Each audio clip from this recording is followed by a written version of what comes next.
there was so much going on in California at the time, but when George Thomas came here, and he got here around 1920, there were bits and pieces of good golf architecture. There were some cool courses, some weird courses and canyons, but there was really nothing that outstanding. And it was his presence and then his combination with Billy Bell that led to this run, and really an incredible period of about 5 years to turn it into this incredibly rich place with three of the greatest architectural creations, I think, of all time: Bel Air, Riviera, and LA North. I'd give anything to go back to the late 20s in LA. I would give anything to know what that was like.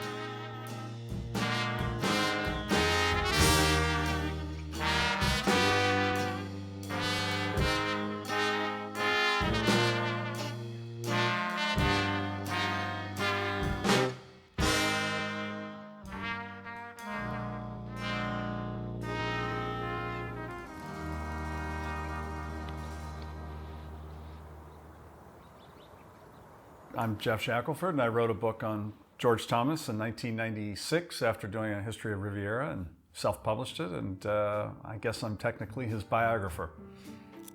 George Thomas was born into a very well-to-do family in Philadelphia area. His father was a banker, a very successful one, clearly. At a certain age, he took to golf, and golf was such a big deal in the greater Philadelphia area. He befriended a lot of people, was a part of some tournament golf, but the thing that I think really mattered most to him was being in contact with all these interesting figures at the time, with Hugh Wilson, A.W. Tillinghast, and George Crump. I think it was important for George Thomas to be around all those people who were influential. They weren't influencers yet, that didn't exist until 10 years ago. But they were influential in golf architecture. They were thinking outside the box. They were talking about it when they were playing golf. You can only imagine that they were also talking about the golf course. And George Thomas was very much part of that group, and he got the opportunity to do a course in Massachusetts near Catanzit, Marion, M-A-R-I-O-N. But no question that the time spent as a founding member of Pine Valley, getting involved in that project, being out there, going there, was what changed his life in terms of understanding golf architecture, as it did for all the people involved at the time. So I think all of these conversations going on, the fact that George Crump was building Pine Valley, which was being built with aspirations and ultimately fulfilled as being the greatest golf course in the world. I think all of these things swirling around the Philadelphia golf scene could obviously contributed to his character, his interest, but ultimately his ability as a golf course architect to do the great work he did.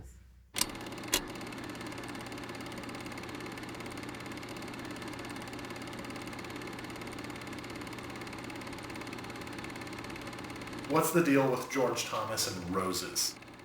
Yeah, I don't actually know what drove George Thomas to be so passionate about roses, but from a pretty young age, I'm assuming related to his family's estate, which became White Marsh Valley, the golf club.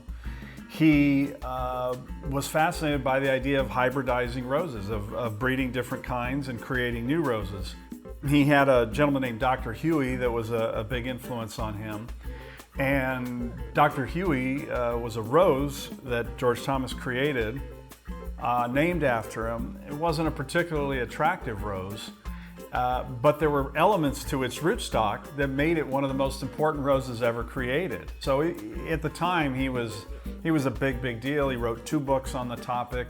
And yeah, he moved to Southern California for roses and golf and a better climate. And then he fell in love with deep sea fishing and became a huge part of the Tuna Club. And he caught some of the most incredible swordfish. He had an amazing yacht called Radio.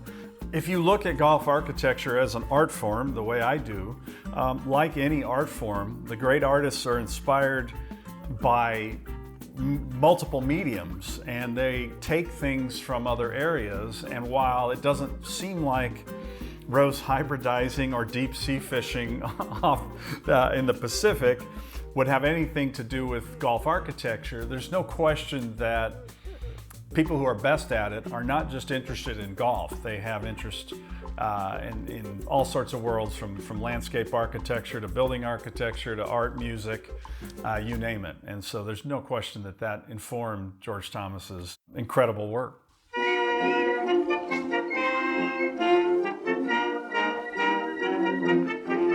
Could you give me a synopsis of George Thomas's experience in World War I? Well, he was part of a squadron and was in France for the most part during his time, and there were correspondences where he made clear what was going on. He wasn't over there with his clubs frolicking around. He crashed 3 times, told the great writer Zane Grey he was damn lucky to survive. Battled depression there. He wrote letters about wanting to come home. He had funded his unit, done all these things. He'd put everything he could into the effort. Eventually he was discharged honorably, and it was a big part of his life. That's why I called the book The Captain. He reached the level of captain, and he was Captain George C. Thomas. Everything that was written about his life or shared by him in quotes and articles suggested that when he returned, he was in need of physical and mental rehabilitation. And it's not a surprise that he ended up seizing on Southern California, and it was a no-brainer that he joined Los Angeles Country Club because he had found a parcel of land in Beverly Hills, which he then developed into this incredible garden. And then not very long after he arrived, he was enlisted by his new club at LA Country Club to supervise the plans that were and the models that were created by Herbert Fowler to expand their property to 2 18-hole courses. And he worked with Ed Tufts, who was a legendary figure in Southern California golf circles and a co-founder of Los Angeles Country Club, on carrying out Fowler's plans in 1920-21. We don't really know exactly where he met Billy Bel, but at some point in those early 20s, Billy Bel was a superintendent, and they clearly brought different things to the table. Thomas was the big presence. He came from money, and he was a good player, and he was an unbelievable dresser. But he also had a brilliant mind for how to create something really beautiful and eye-opening to look at, but then to play over and over again. And then Bel brought this amazing skill to take the sites here in Southern California that weren't easy to work with. The soil wasn't necessarily great. Those were the things that Bel brought initially, was how to deal with these more complicated sites. And so they worked at La Cumbre and Ojai together, did beautiful work. They worked together on El Caballero, which was in Tarzana, and they just kind of kept building. And Fox Hills, you start to see some of the more exciting ideas. With each project, they got a little more aggressive with some things and the styling, and some of it was the equipment, the evolution of the equipment in a short span, and then some of it was just their creativity and their ability to say, well, what can we do even better and do more of, and so it was an amazing partnership. And what would you say are Thomas and Bel's 3 greatest courses?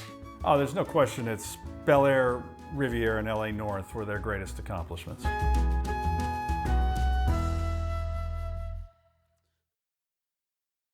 What impresses me the most about Bel Air is just the way he was able to weave his way through those canyons. I think it's the routing. You know, I've said to a lot of people about Bel Air, even before we worked on it, the first time I saw it was just the most amazing trip around 18 holes. You know, you start off on a little narrow ridge for the clubhouse in the first tee, and you play down. You're like trying to play down right into UCLA campus from that tee. It's like a 500-yard hole, and then the course kind of disappears around the corner to the second hole. And you get to You get to the 5th green and you're kind of at the end of a canyon. It's like, where is this going? No, it's going in that little tunnel over there. You're going under a ridge. And the tunnel is like 150 yards long. I mean, it's a long way through there.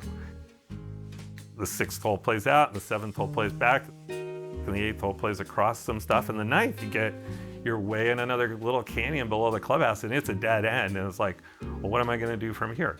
You're gonna get in a golf cart, drive halfway through the tunnel, get off, take an elevator up to the clubhouse and play 10 from up there. It's like, nobody would think of that now. You know, people want to do the craziest thing they can think of. Nobody in their wildest dreams is like, yeah, I'm gonna like have a tunnel and an elevator to play this hole. And they pulled that off in 1925. The main piece, of course, with the 10th hole at Bel Air was how to get to that beautiful canyon that is now the 11th through the 15th hole. And so the par 3s were used on that property to get you from one point to the other. But the 10th was in this weird spot where it was too short to be a par 4 and too uphill, but kind of long for a par 3. And then how to get across there. And so obviously the amazing swinging bridge was one component of that. And then convincing people that you could play a shot over that. Could you play across this canyon? You know, like, can we hit a ball that far over there? Is that a playable hole? And they hit balls, and we're like, yeah, that'll be really cool. You know, necessity is the mother of invention sometimes.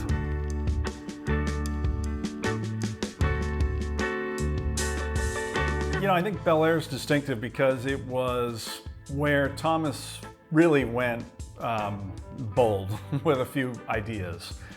The 12th, was just an amazing creation. He had a setting in the canyon, and there was a wash, and clearly where he wanted to put the green was a very large hill, and instead of cutting into it and just moving the dirt elsewhere, they did another one of those beautiful little mowable mounds, only this one ended up much bigger in scale, like the ones on the 10th at Bel Air. And the green was nestled between the hillside and this mound, and then it at some point became dubbed the Mae West after the actress. It's just a very unexpected journey around the property, like almost as crazy as anything I could think of as far as really good golf courses go. Arguably one of the 4 or 5 greatest construction feats in golf architecture history, just to have made a golf course work there, and that's just his imagination and Bel's imagination and ability to pull it off. You know, it was a combination of engineering, brilliance and artistry and a nice budget.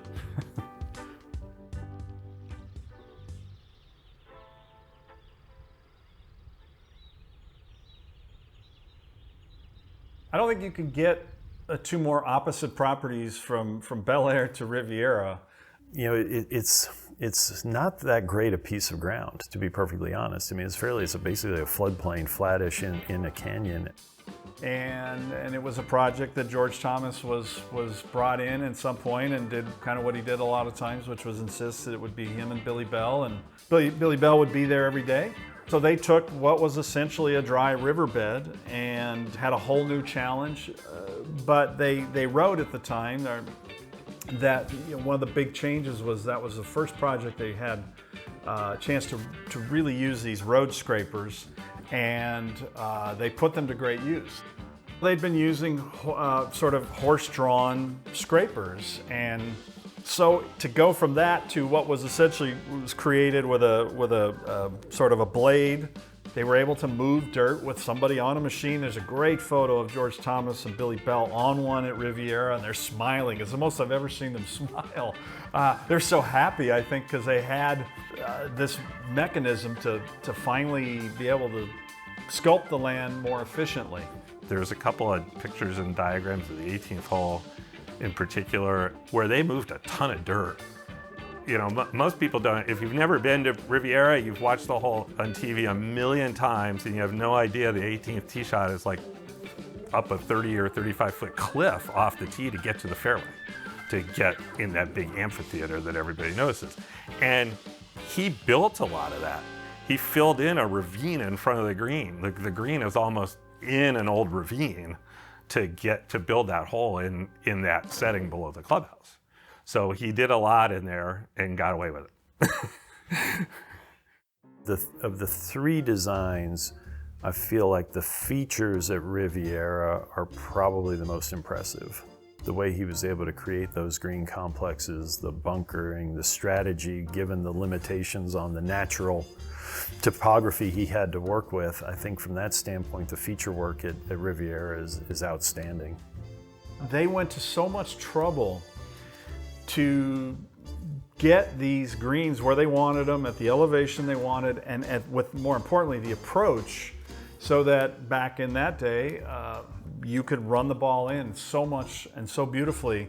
And they went to extraordinary lengths to reshape ground to get it to fit that kind of golf. And the things that they had to do to raise things up that you would never know today. We're at a totally different elevation because it's just so seamless. And you just know they took the time to massage every element, get every line and every bump just right. And that's where Riviera is so brilliant, because they masked a lot of that significant earth moving. The original Riviera had so many brilliant holes, but the third hole at Riviera really epitomized, I mean, it's just basic strategy, but it really, is everything that made him great. He placed a bunker you carried, and it opened up a better angle to the green. If you bailed out away from the bunker, he situated the green with a big bunker in front and angled the green just beautifully. I mean, just so perfectly. And you shouldn't go at that pin, and you do, and the wind hits it, and you end up in the bunker. And the way they situated the bunker so perfectly to get you for being greedy. And it just, the more you play his courses, the better they get.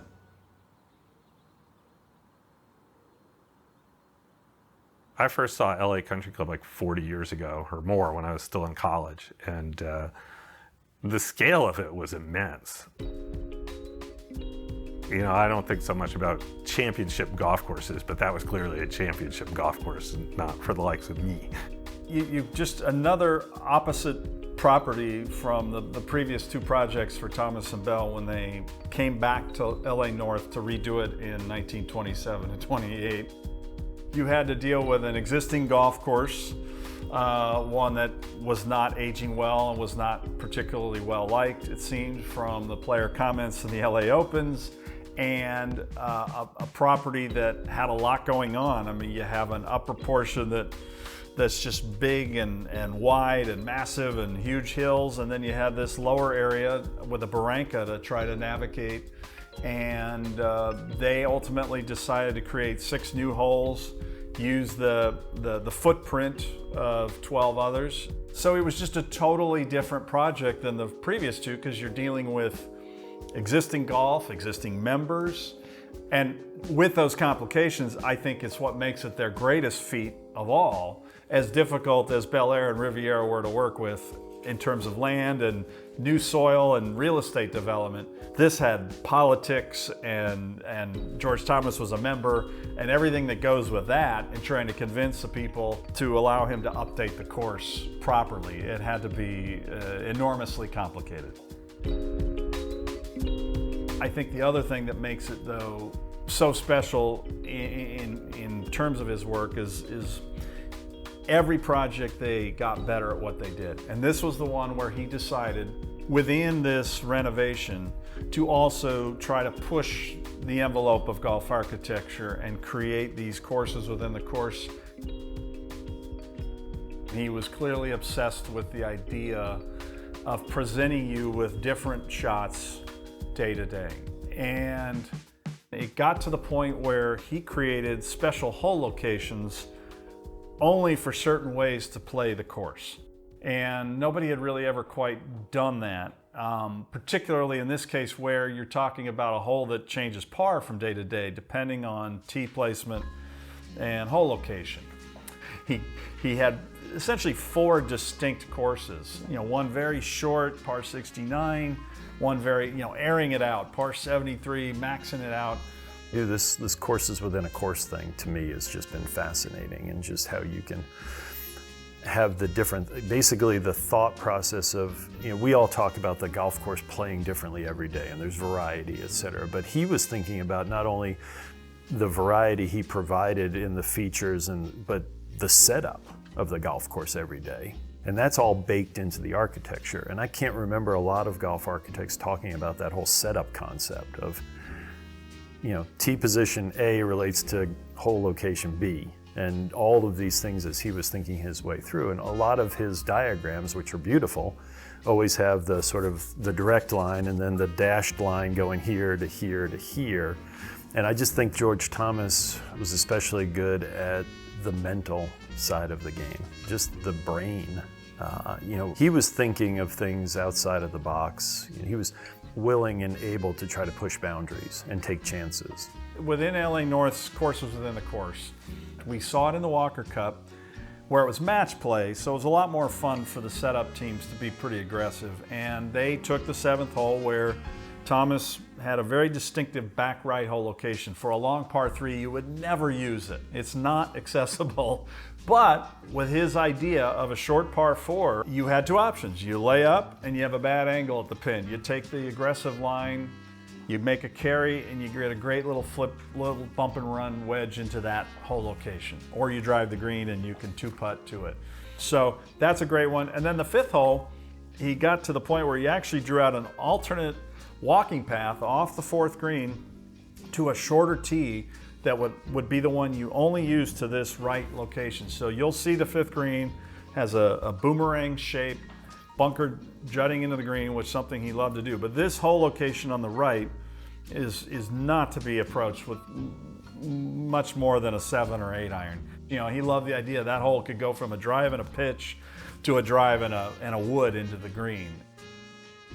And it was probably a little too far ahead of its time, and in a lot of ways, it's still a struggle for people to imagine coming to the course and having it set up a certain way they weren't expecting. So a lot of it is trying to get golfers to buy into the idea that it's fun to play the course different ways from day to day. All those pieces of land for the 3 courses in LA are really different. So even though you've got the same architect, the differences in the terrain make you do bunkering differently and make you do things at a different scale. And they come out looking like brothers and sisters or cousins or something like that, but they're not the same golf course at all. They're 3 great golf courses and they're 3 really different golf courses. So what we know from old stories, and he had several writers here, and they all suggested that after the North Course at LA, he had several years of not great health. But then at some point in 1931, he started doing better and he was back playing golf, and he had begun plans to work on the South Course.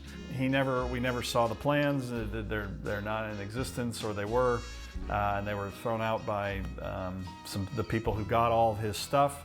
And he died of a heart attack in 1932. He was only 56.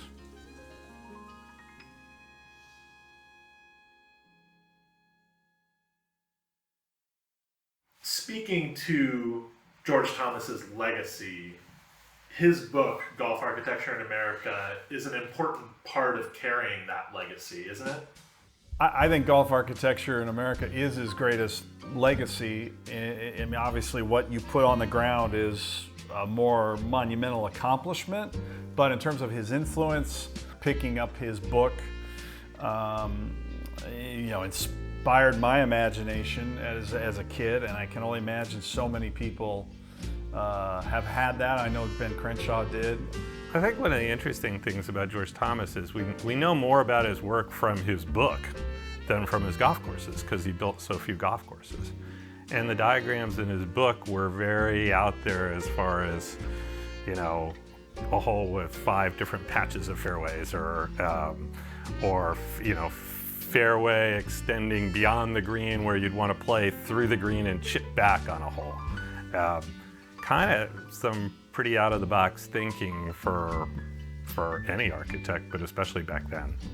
it speaks to who he was as a person, that he saw this budding art form that needed to be documented and embellished and explained in a book that would spark people's imagination, and he genuinely believed, he wrote about it, that their group at that time in the 20s was just at sort of the beginning of golf architecture in terms of what it could be and how much more interesting it could be.